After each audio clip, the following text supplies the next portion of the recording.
আপনি কি নতুন স্মার্টফোন কেনার কথা ভাবছেন কিন্তু সঠিক কোনো গাইডলাইন পাচ্ছেন না? আজকের ভিডিওতে আমি আপনাদের এমন 5টি টিপস দেখাবো যা ব্যবহার করলে আপনারা খুব সহজেই আপনার নিজের ফোনটাকে কিনে নিতে পারবেন।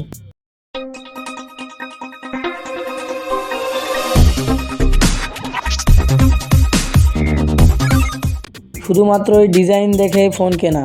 অনেকেই ফোনের ডিজাইন দেখে আকৃষ্ট হয় কিন্তু ভিতরের স্পেসিফিকেশন দেখে না। তাহলে আপনারা কি করবেন এখন? উপায়টা হলো, প্রথমে চেক করুন processor, RAM, battery, display quality. আপনারা যদি শুধু ডিজাইন দেখেই কেনেন তাহলে তো খারাপ হইবেই, স্বাভাবিক। তো আগে আপনারা এগুলো চেক করে নেবেন।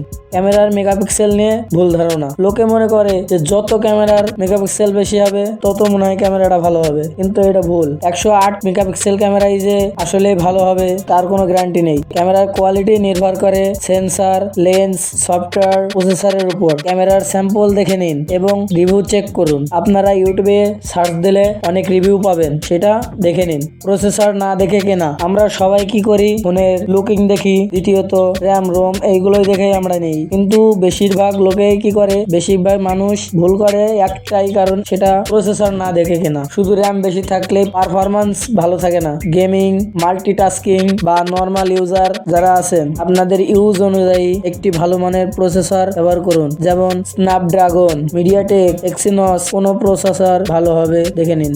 ব্যাটারি এবং চার্জিং স্পিড ভুলে যাওয়া। প্রায় মানুষই কি করে, শুধু ব্যাটারিটা দেখে নেয় কিন্তু চার্জিং স্পিডটা কেমন আছে সেটা দেখাই ভুলে যায়। শুধুমাত্র যে 5000 mAh এর ব্যাটারি থাকলেই চার্জিং স্পিড ভালো হয়, এটা ভুল। আপনারা চার্জার হিসেবে সর্বনিম্ন 30 ওয়াটের ফাস্ট চার্জিং সাপোর্ট ব্যবহার করবেন।